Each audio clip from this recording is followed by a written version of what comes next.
ফুলকপি এখন প্রায় শেষের দিকে। এখন ফুলকপি খেতে খুব একটা ভালো লাগে না, তবে এরকমভাবে যদি ফুলকপি একটু প্রসেস করে খাওয়া যায় বেশ ভালো লাগে।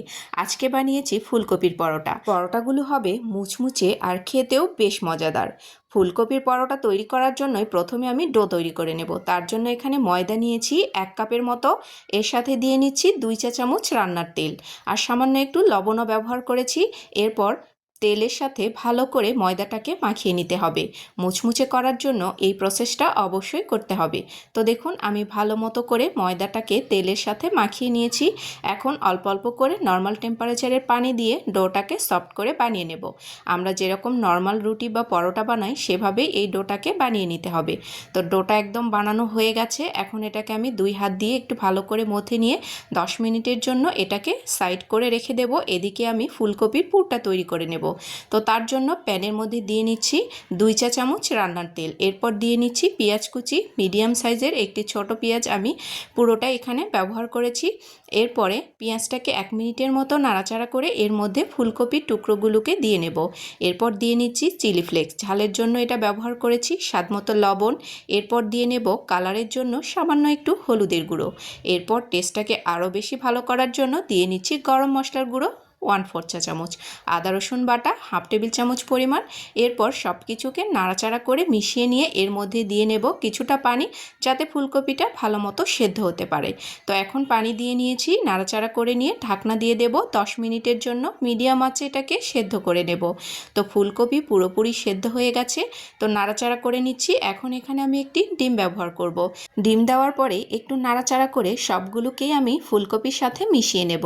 আর এই ফুলকপির পুরটা হবে একদমই ঝরঝরে, কোনো রকম পানি থাকবে না। তো আমি ঝরঝরে করে ফুলকপির পুরটাকে রান্না করে নিয়েছি। আর এখানে তেলের পরিমাণ খুবই অল্প পরিমাণ ব্যবহার করা হয়েছে। পুরটা একদম রেডি। এটাকে আমি নামিয়ে ঠান্ডা করার জন্য রেখে দেব। এই পুর দিয়ে ভেজিটেবল রোল তৈরি করলেও খেতে বেশ মজাদার হবে। তো এদিকে ময়দাটা একদম রেডি হয়ে গেছে। এটাকে আমি আরও কিছুক্ষণ ভালো করে হাত দিয়ে মথে নেব। তো দেখুন কতটা সফট হয়েছে। এখন আমি এই ময়দার ডো থেকে কিছুটা লেচি কেটে নেব, যাতে পরোটাগুলো সমান সাইজের হয়। তো আমি সবগুলো পরোটার লেচিকে কেটে নিয়েছি। এখানে প্রায় 6 থেকে 7টার মতো লেচি আমি কেটে নিয়েছি। এখন পরোটাগুলোকে বানিয়ে নেব। একটা লেচি নিয়ে বাটির মতো করে মাঝখানে পুর ভরিয়ে গোল গোল করে সবগুলোকে একই রকমভাবে বানিয়ে নিতে হবে। তো সবগুলো একই রকমভাবে বানিয়ে নিয়ে রেখে দিলে পরবর্তীতে কাজটা একদম সহজ হয়ে যায়। জাস্ট একটু হালকা বেলে নিয়ে এগুলোকে ভেজে নিলেই হবে। তো এখন আমি একটা একটা করে বেলে নেব। সামান্য একটু ময়দা ছিটিয়ে নিয়েছি। এরপর হালকা হাতে এটাকে প্রেস করে বেলে নিতে হবে। দেখবেন পুর যাতে বেরিয়ে না আসে। বেলে নেওয়া হয়ে গেছে, এখন ভেজে নেওয়ার পালা। চুলার মধ্যে প্যান বসিয়ে এখানে আমি একটা পরোটা দিয়ে নিয়েছি। প্রথমে তেল ছাড়া হালকা একটু এপাশ ওপাশ আমি এটাকে ভেজে নিয়েছি। এরপর অল্প পরিমাণ তেল দিয়ে পরোটাকে লাল লাল করে ভেজে নিতে হবে। আর এই পরোটাগুলো খেতে অনেক বেশি মুচমুচে হয়। এমনি খালি মুখে খেতেই বেশ ভালো লাগে, অথবা সস দিয়েও পরিবেশন করতে পারেন। তো পরোটা একটা হয়ে গেছে, এটাকে আমি নামিয়ে নিচ্ছি। তো এরকমভাবেই সবগুলো পরোটাকেই ভেজে নিয়েছি। তো দেখুন কতটা দুর্দান্ত হয়েছে। আর পরোটাগুলো হবে একদমই মুচমুচে, খেতেও বেশ মজাদার। বাসায় একবার ট্রাই করে দেখতে পারেন।